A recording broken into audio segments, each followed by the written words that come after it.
नमस्कार, मैं हूं प्रमोद और आप देखना शुरू कर चुके हैं दी सड़कनामा.com।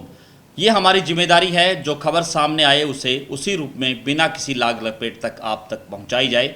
और हम आए दिन सरकार की कमियों को तो उजागर करते ही रहते हैं, ये हमारा धर्म भी है। लेकिन पिछले 9 वर्षों से हरियाणा में भाजपा की मनोहर सरकार है और कई ऐसे मौके भी आए जब ये सुनने को मिल रहा था कि सरकार अब तो गई या जाने वाली है, लेकिन बावजूद इसके मनोहर लाल जो है टिके रहे। और क्यों और कैसे किस तरह, इसको लेकर के हमने आज एक कंपैरिजन किया है कि कांग्रेस के कार्यकाल और बीजेपी के कार्यकाल को कंपैरिजन किया है। और शुरुआती दौर में तो ऐसा लग रहा था कि कई मोर्चों पर जो है खट्टर सरकार है वो वाकई काफ़ी पीछे रहेगी, लेकिन जब आंकड़ों के तह तक गए तो बिल्कुल हैरान कर देने वाली एक तस्वीर सामने हुई, क्योंकि कई आंकड़े तो यकीन ना करने वाले थे। और जब आंकड़ों की तरफ नज़र डाली तो एक निश्चित तौर पे ही ये लगा कि वाकई ही मनोहर लाल खट्टर ने काफ़ी कुछ ऐसे सराहनीय कदम उठाए, कुछ ऐसे कार्य किए जो कांग्रेस सरकार को भी पीछे छोड़ दिया। लेकिन आज हम इस रिपोर्ट में इन आंकड़ों पर नज़र डालेंगे और आपको बताएंगे कि 2005 से लेकर के 14 तक, जिसमें भूपेंद्र सिंह हुड्डा हरियाणा के मुख्यमंत्री थे, कांग्रेस सरकार थी, और अब 2014 से लेकर के अब तक यानी कि बीजेपी की सरकार है, क्या कुछ बदला, क्या कुछ जो है, क्योंकि आए दिन नेताओं के ऐसे भाषण होते हैं कि सरकार के बारे में कहीं ना कहीं एक नैरेटिव दिखता है कि जिसमें अधिकतर राजनीति की जानकारी रखने वाले लोग जो है खट्टर सरकार पर सवाल उठाते दिखेंगे। लेकिन जब इन आंकड़ों पर नज़र डालेंगे तो तस्वीर बिल्कुल उल्टी है, क्योंकि सरकार ने काफ़ी कुछ ऐसे कदम उठाए हैं जिनकी आंकड़ों को लेकर के आपको लगेगा, जिस तरह से हम आपको अलग अलग सिलसिलेवार आज जानकारी देंगे इस रिपोर्ट में। पहले जो है प्रति व्यक्ति आय को लेकर के हम चर्चा कर लेते हैं। प्रति व्यक्ति आय 2005 से लेकर के 2014 की नज़र डालें तो 1,35,000 रुपये हरियाणा के व्यक्ति की थी, और अब 2014 से लेकर के अब तक 2,97,000 रुपये है, यानी कि प्रति व्यक्ति आय में हरियाणा बड़ा है। इसके साथ साथ 24 घंटे बिजली आपूर्ति वाले जो गांव हैं, जो 2005 से लेकर के 2014 तक सिर्फ 538 गांव थे, अब 5,737 गांव हो चुके हैं। इसी तरह से निजी क्षेत्र में रोजगार की बात करें तो 2005 से लेकर के 2014 तक 86,067 लोगों को निजी क्षेत्र में रोजगार दिया गया, जबकि अब 1,04,000 लोगों को ये रोजगार मिला है। इसी तरह से हम बेरोजगारी भत्ते की बात कर लें तो कांग्रेस सरकार में, यानी कि कांग्रेस का जो कार्यकाल रहा 2005 से लेकर के 2014 तक, 12वीं पास को 500 रुपये और स्नातक और स्नातकोत्तर को 750 रुपये बेरोजगारी भत्ता मिलता था।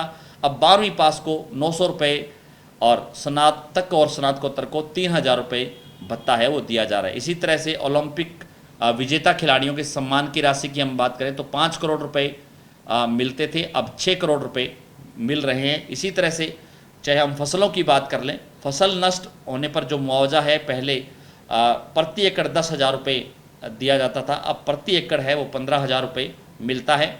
इसी तरह से विधवा पेंशन की बात करें, वृद्धावस्था सम्मान पेंशन की बात करें, दिव्यांग पेंशन की बात करें तो 1,000 रुपये प्रति माह है वो कांग्रेस सरकार में मिलता था, जो कि अब 2,750 रुपये प्रति माह तक पहुंच गया है।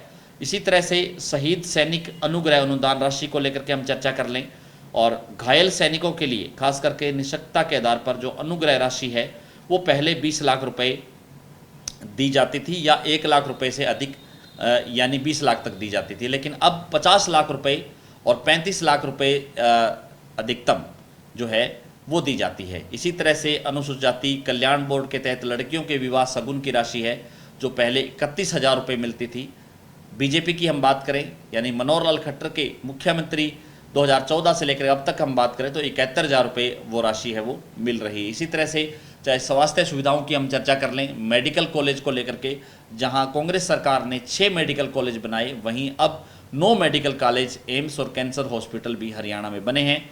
इसी तरह से सफाई कर्मचारियों के मानदेय को लेकर के हम चर्चा कर लें तो 8100 रुपये प्रति माह कांग्रेस सरकार 2005 से लेकर के 2014 तक 8100 रुपये प्रति माह जो है सफाई कर्मचारियों को मानदेय मिलता था और अब 14,000 रुपये प्रति माह मिलता है। इसी तरह से ग्रामीण चौकीदारों के मानदेय की बात कर लें, जो पहले 3500 रुपये मिलता था और अब 7,000 रुपये प्रति माह मिलता है। यानी कि काफ़ी कुछ आंकड़ों पे हमने नज़र डाला तो हमें एक तरह की एक तस्वीर है वो दिखाई दी, जिसमें काफ़ी कुछ ये लगा कि 2005 से लेकर के 2014 का जो कांग्रेस सरकार का जो कार्यकाल था उसको लेकर के और 2014 से लेकर के जो अब तक का कार्यकाल है, खास करके मुख्यमंत्री मनोहर लाल खट्टर का, तो आंकड़े हैं वाकई हैरान कर देने वाले हैं। इसके साथ साथ हम सरकार की कुछ और जानकारी आपको दे दें। जिस तरह से देश में बिकने वाले जो दोपहिया वाहन है उसका 60% जो है हरियाणा में वो बन रहा है। इसके साथ साथ 20 लाख किसानों को किसान सम्मान निधि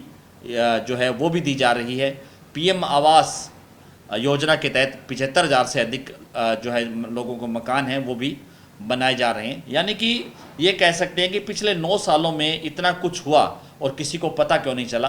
तो इसको लेकर के हमने आज ये रिपोर्ट है वो बनाई है। हालांकि कुछ मामले ऐसे हैं जिसमें पूरी तरह से एक हैरान कर देने वाला जो पिक्चर है वो सामने आई है। जो रिपोर्ट हमने दिखाई, खास करके आज 11 बिंदुओं पे आज बात की गई है, जिसमें जो है अलग अलग 2005 से लेकर के 2014 से भूपेंद्र सिंह हुड्डा सरकार की बात कर लें या 2014 से लेकर के 2023 तक अब तक मुख्यमंत्री मनोहर लाल यानी बीजेपी सरकार की बात कर लें, तो आंकड़ों में काफ़ी कुछ बदला है।